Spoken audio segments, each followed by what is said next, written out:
Alright, so 안녕하세요 여러분. 성신님 롤란도입니다. aka Jologs na guro.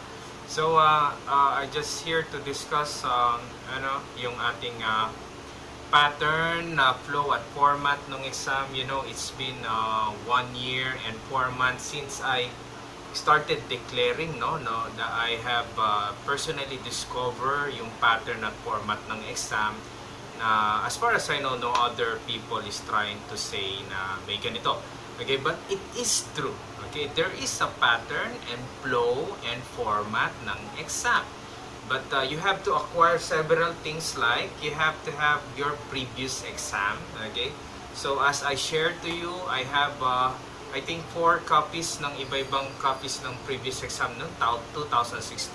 I also have here yung copy ng April last year, 2015, and also I have 2014 November, and you know what, I also have 2010, and I also have still my exam last 2006. Okay, the third EPS, yung pangatlo. So I took that exam long time before 2006. So it is meron pong pattern at format na flow ang exam. So in time, hindi po siya nabago. There's a lot of people are skeptic about my declaration, and a lot of people, alam mo, pabida-bida, ay hindi, ito yung lalabas, ito yung lalabas. But you know what? No, you have to stick to that pattern and format and flow ng exam. So I started discussing it last year, 2015, around I think April yata, April or May. I'm not sure, it's very long time ago. Okay, so after that kasi, yun yung after going discussion, you will know how will you review. Ano yung lalabas sa exam and what to expect on the exam. That's why it's very important for you to know. That's why alam nyo noon, before marami nagtitake ng exam, pag nagtake sila ng exam on the spot, that is the only time they will realize, ayun pala, ganito pala, ganito.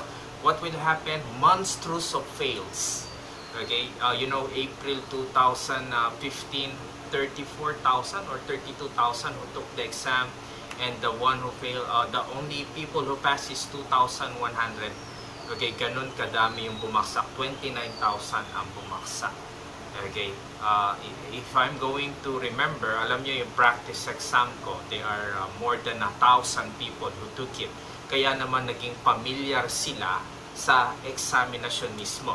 Okay, when they took the exam, medyo alam na nila kung ano yung nagagawa. Di katulad noon, the moment they take the exam, no, instruction pa lang, nagpapanik na. It should be, the moment you took the exam, dapat alam mo na yung instruction at alam mo yung what to expect, anong question yung lalabas. Okay, so that's how important the pattern, the flow, and format of the exam. And of course, you have to have your reviewer, the standard EPS topic reviewer. And of course, the standard textbook will help you a lot with the whole story about Korea, and of course, the whole vocabs nandoon. Pero as I look at the book, may minimal words lang na nawawala doon.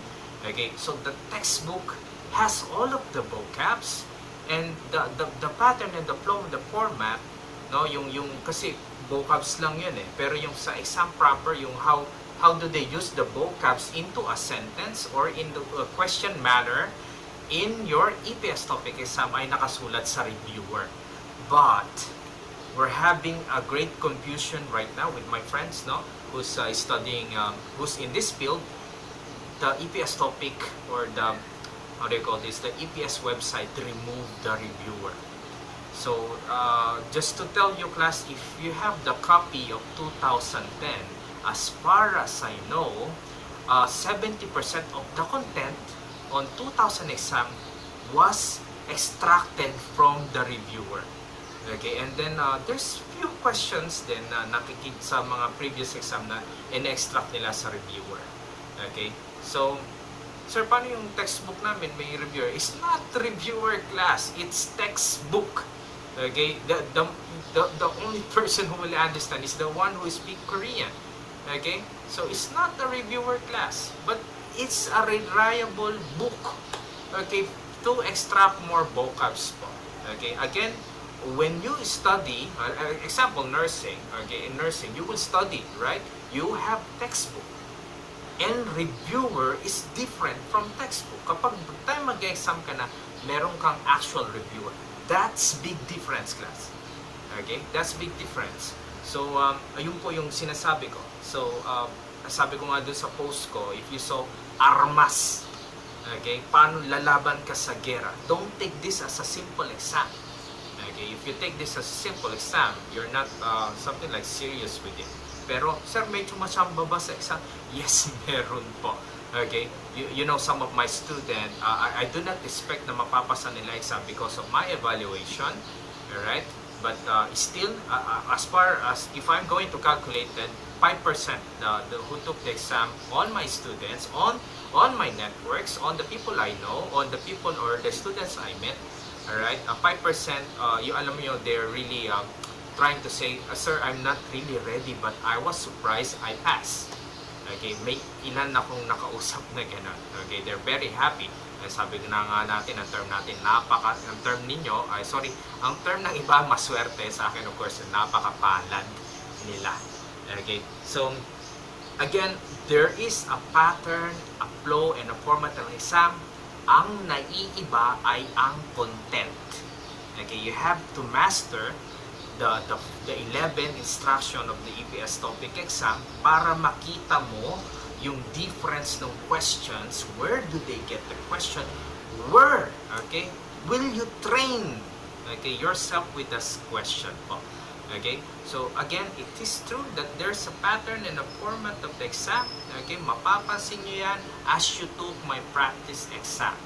Okay, so iba-iba yung practice exam ko. It's different level, but it's different contents. Okay, pero yun yung madalas lumabas ng question. Anyways, class, I will be sharing still, I'm still sharing the copies of the previous exam. Don't worry about it. You can have it soft copy, but I'm very, very sorry, especially to my San Pedro.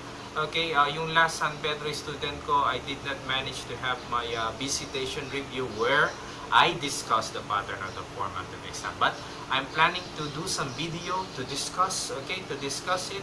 But what I'm thinking right now kasi is while taking the practice exam, you still discover the pattern and the flow, of the exam. Okay, so that's all. Okay, thank you for watching my video. So I hope you take notes sa lahat ng sinabi ko. Okay, maraming salamat to. See you on my free online messenger class. 감사합니다.